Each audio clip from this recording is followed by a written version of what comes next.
முஸ்லீமாக இருந்தாலும், கிறிஸ்டியனாக இருந்தாலும், இந்துவாக இருந்தாலும், கடவுள் நம்பிக்கை இல்லாதவங்களா இருந்தாலும் அவங்க அந்த இடத்துக்குள்ள என்டர் ஆகுறாங்கன்னா அவங்களோட உடல் அமைப்பும் சக்தியூட்டப்படும். அதற்காக தான் இந்த காசி அப்படின்ற ஒரு யந்திரம் நகரமாக உருவாக்கப்பட்டிருக்கு அப்படின்னு சொல்றாங்க. அவுரங்கசீப் என்ன பண்றாருன்னா இன்னும் கன்னிங்கா இந்த கோவிலை இப்போ நம்ம தகர்க்கிறது மூலியமா இதை மறுபடியும் ரீபில்ட் பண்ண முடியாத அளவுக்கு நம்ம இதை தகர்க்கணும் அப்படின்னு ஒரு ஆர்டர் இஷ்யூ பண்றாரு. அந்த மசூதி பேர் ஞானவாக்கு மசூதி. அந்த மசூதியோட ஒரு சைடு பார்த்தீங்கன்னா கோவிலுடைய மதில்கள் தூண்களும் அப்படி கிளியராகவே தெரியும். அதற்கு மேலே ஒரு மசூதி கட்டியிருப்பாங்க. இந்த படையெடுப்பாளர்கள்லாம் வரும்பொழுது அந்த கர்ப்ப கிரகத்தில் இருந்த பிரதிஷ்டை செய்யப்பட்ட ஜோதிர்லிங்கத்தை காப்பாற்றணும் அப்படின்ற ஒரு நோக்கத்துக்காக அந்த ஜோதிர்லிங்கத்தோடு சேர்ந்து அந்த கோவிலுடைய ப்ரீஸ்ட் அந்த கிணத்துக்குள்ளே குதிச்சுவார். ஸோ ஈஸ்ட் இந்தியா கம்பெனி கட்டுப்பாட்டுக்குள்ளே போனதுக்கப்புறம் காசி நகரமே ஒரு குப்பை நகரமாக மாற்றப்படுது.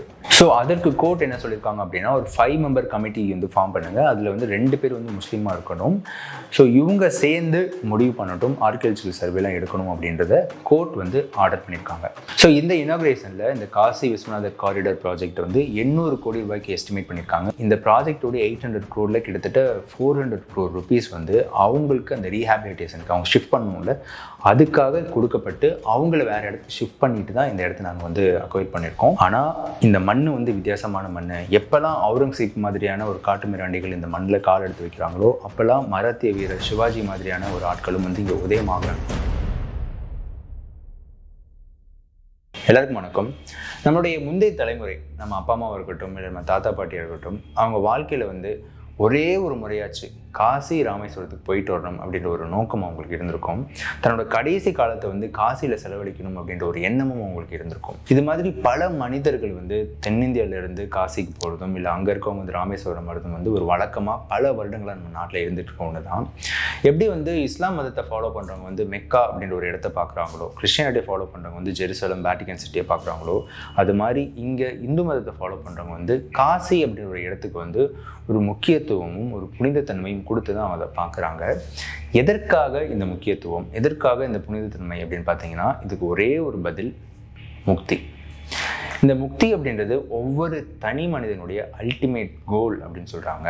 இந்த முக்தி அப்படின்றது ஒரு நம்பிக்கையா இல்லை ஒரு ஆழமான அறிவியலா அப்படின்றத இப்போ நம்ம பார்க்கலாம். நம்ம புராணங்களில் என்ன சொல்கிறாங்க அப்படின்னா இந்த காசியில் இருக்க காசி விஸ்வநாதர் கோவிலை பிரதிஷ்டை செய்து உருவாக்கியதே ஆதியோகி சிவன் அப்படின்னு சொல்கிறாங்க. இந்த கோவில் மட்டும் அல்லாமல் அந்த நகரத்தில் 72,000 ஆலயங்கள் பிரதிஷ்டை செய்யப்பட்டு உருவாக்கப்பட்டிருக்கு. ஒரே ஒரு நகரத்தில் 72,000 கோவில் அப்படின்னா அந்த நகரம் எப்படி இருக்கும் அப்படின்றத யோசிச்சு பாருங்க. சரி, எதற்காக இந்த 72,000 அப்படின்னா நம்ம மனித அமைப்போடைய சக்தி மண்டலத்தை பிரதிபலிக்கிற ஒரு இடமா காசியை உருவாக்கியிருக்காங்க சொல்கிறாங்க. நம்ம சக்தி மண்டலத்தில் 72,000 எனர்ஜி பாயிண்ட்ஸ், 72,000 நாடிகள் இருக்கு. இந்த சக்தி மண்டலத்தோட அமைப்பையும் இயக்கத்தையும் ஒரு நகலா, ஒரு பிரதிபலிப்பா காசி நகரத்தை உருவாக்கியிருக்காங்க சொல்றாங்க. இதை நம்ம சிதம்பரம் கோவிலில் நம்ம பார்க்க முடியும். நம்ம சிதம்பரம் கோவிலில் அந்த தங்கத்தகடுகள் 21,600 தங்கத்தகடுகள் அவங்க பதிச்சிருப்பாங்க. இது நம்ம மனிதன் ஒரு நிமிடத்துக்கு 15 முறை ஆவரேஜாக சுவாசிப்பாங்க. ஸோ அப்போ ஒரு நாளைக்கு 21,600 முறை ஒரு மனிதன் தன்னோட சுவாசத்தை எடுத்துப்பாங்க. அதை குறிக்கிறதுக்காக 21,600 தங்கத்தகடுகளும் அந்த தங்கத்தகடுகளை தாங்கி இருக்கும் விமானம் 72,000 தங்க ஆணிகளால் உருவாக்கியிருப்பாங்க.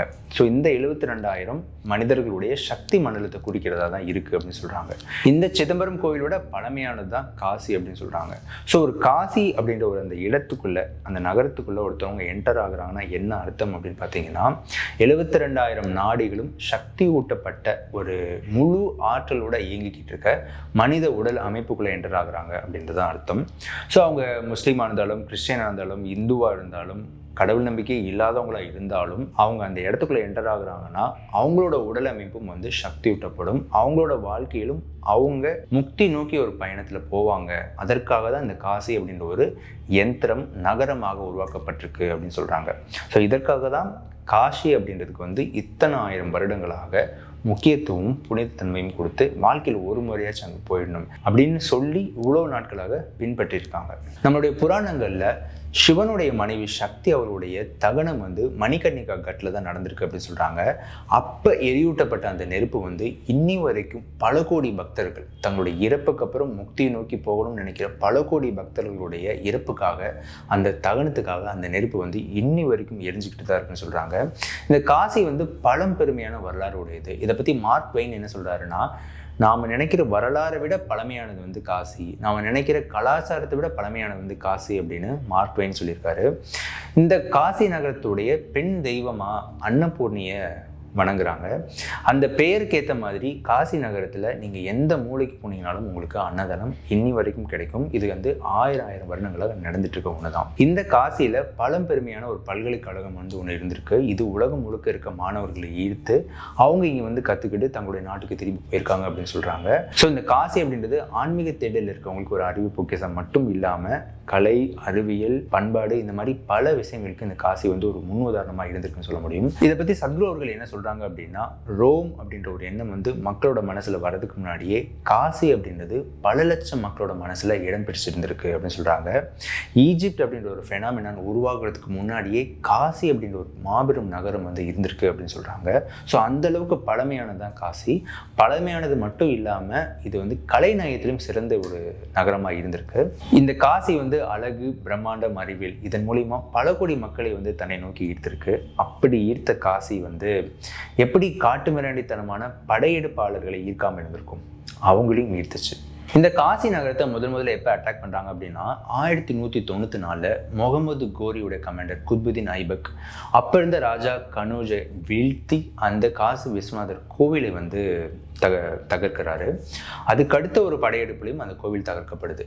அதுக்கடுத்து 1585 ராஜா டோடர்மால் அந்த கோவிலை வந்து பெரிய அளவில் புனரமைச்சு ரீபில்ட் பண்ணுறாரு. அதுக்கடுத்து 1669 அவுரங்கசீப் என்ன பண்ணுறாருன்னா, இன்னும் கன்னிங்காக இந்த கோவிலை இப்போ நம்ம தகர்க்கிறது மூலிமா இதை மறுபடியும் ரீபில்ட் பண்ண முடியாத அளவுக்கு நம்ம இதை தகர்க்கணும், திருப்பி இதை புனரமைக்கவே கூடாது, அந்த அளவுக்கு நம்ம இந்த கோவிலை தகர்க்கணும் அப்படின்னு ஒரு ஆர்டர் இஷ்யூ பண்ணுறாரு. அந்த ஆர்டர் ஏசியாட்டிக் லைப்ரரி இன் கொல்கட்டாவில் இருக்குது அப்படின்றதையும் சொல்கிறாங்க. ஸோ அவுரங்கசீப்போட பிளான் படி, அந்த ஆர்டர் படி அந்த கோவிலுடைய கர்ப்பகிரகத்தையும் வீழ்த்தி தகர்த்து அது மேலே ஒரு மசூதியை வந்து ஒன்று கட்டுறாங்க.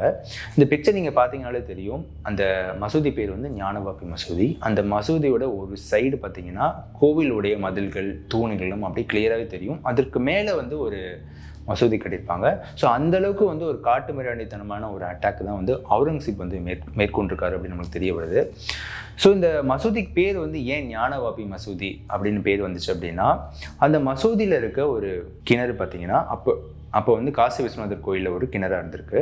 இந்த படையெடுப்பாளர்கள்லாம் வரும்பொழுது அந்த கர்ப்பகிரகத்தில் இருந்த பிரதிஷ்டை செய்யப்பட்ட ஜோதிர்லிங்கத்தை காப்பாற்றணும் அப்படின்னு ஒரு நோக்கத்துக்காக அந்த ஜோதிர்லிங்கத்தோடு சேர்ந்து அந்த கோவிலுடைய ப்ரீஸ்ட் வந்து அந்த கிணத்துக்குள்ளே குதிச்சுவார் அந்த ஜோதிர்லிங்கத்தை காப்பாற்றுறதுக்காக.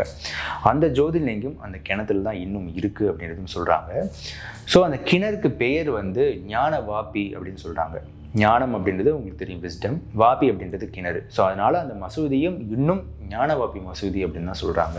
அந்த மசூதிய தோற்றமும் இன்னும் அப்படியே தான் இருக்குது. இதை பிரிட்டிஷ் டிராவலர் ரெஜினல் ஹெர்பர் என்ன சொல்கிறாரு அப்படின்னா, அந்த மசூதிக்குள்ளே இருக்க அந்த கிணத்துல அந்த ஜோதிலிங்கம் இருக்கதாக அங்கே இருக்க மக்கள் பேசிக்கிறாங்க.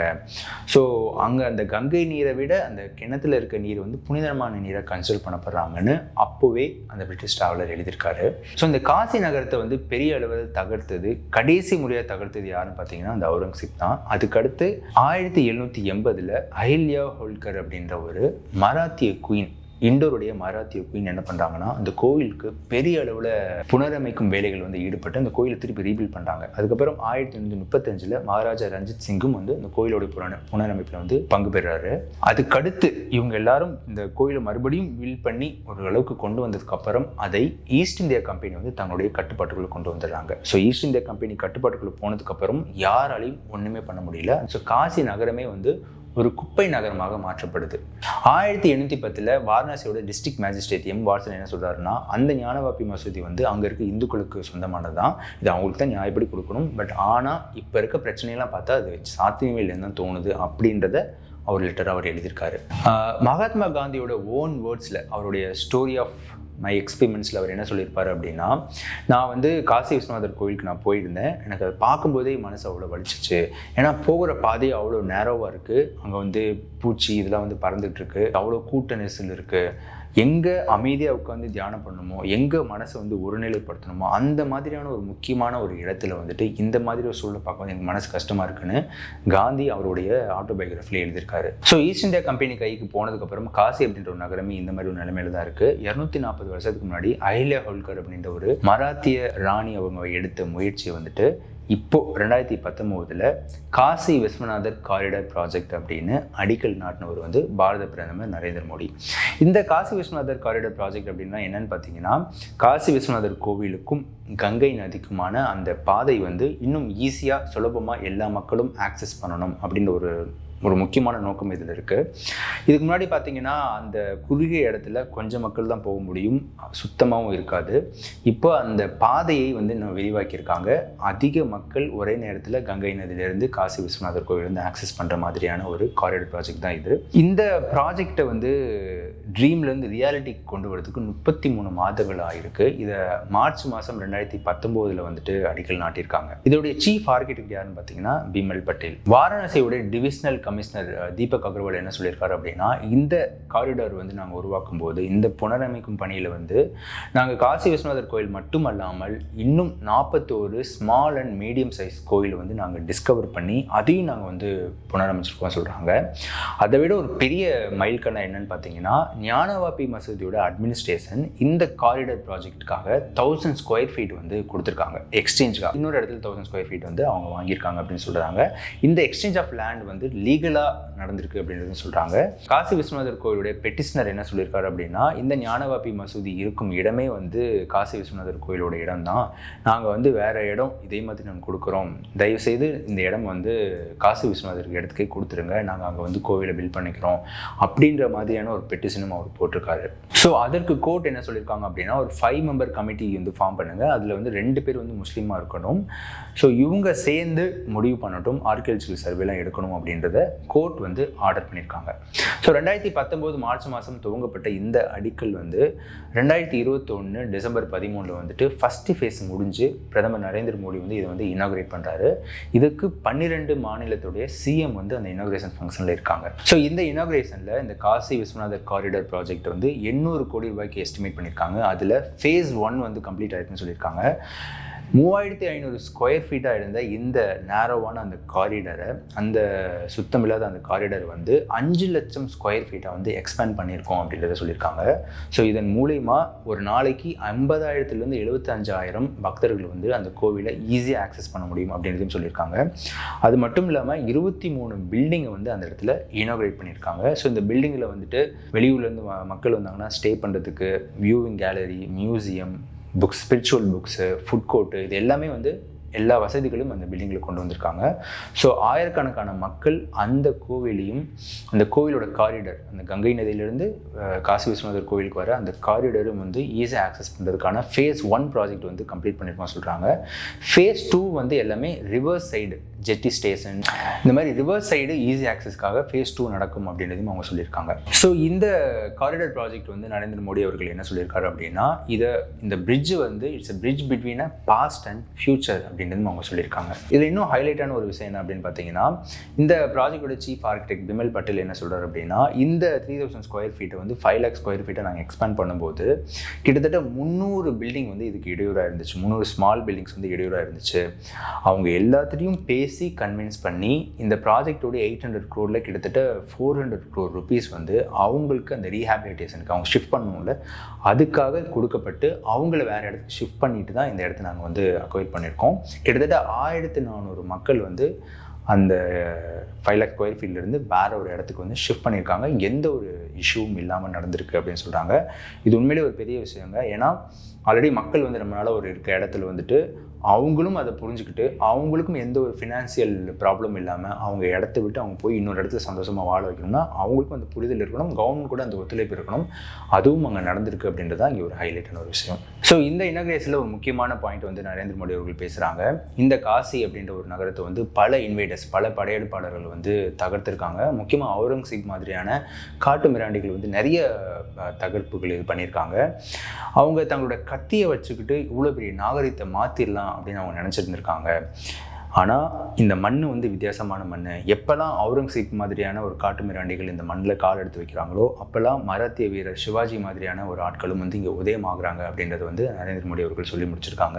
ஸோ இந்த இனாகிரேஷன் நடந்துட்டு இருக்கும்போது மற்ற இருக்க 11 ஜோதிர் லிங்கத்திலையும் வந்துட்டு பூஜைகள் நடந்திருக்கு அப்படின்றது தான் இன்னொரு ஹைலைட்டான ஒரு விஷயம். ஸோ இந்த வீடியோவில் நாங்கள் என்ன சொல்லணும் விருப்ப போகிறோம் அப்படின்னு பார்த்தீங்கன்னா, காசி விஸ்வநாதர் கோவில் மறுபடியும் அது இருந்த இடத்துல வரணும் அப்படின்னு தான் எங்களோட ஆசை. எந்த ஒரு பிரச்சனையும் இல்லாமல் மியூச்சுவல் அண்டர்ஸ்டாண்டிங்கில் வரணும். எப்படி சோம்நாத் டெம்பிளுக்கு மேலே வந்து மசூதி கட்டியிருந்தாங்க, அதுக்கப்புறம் ஒரு மியூச்சுவல் அண்டர்ஸ்டாண்டிங்கில் அந்த மசூதிக்கு பெரிய இடம் கொடுத்து மசூதி அங்கே ஷிஃப்ட் பண்ணிட்டு மறுபடியும் அங்கே சோம்நாத் டெம்பிள் வந்து பில்ட் பண்ணாங்களோ அதே மாதிரி 12 ஜோதிர்லிங்கத்தில் ஒரு முக்கியமான ஒரு இடம் வந்து காசி விஸ்வநாதர் கோயில் இருக்கும் இடம். ஸோ அந்த ஜோதிர்லிங்கமும் உயிர் பெறணும், காசி விஸ்வநாதர் கோயிலும் இருந்த இடத்துல வரணும் அப்படின்றது தான் எங்களுடைய இது.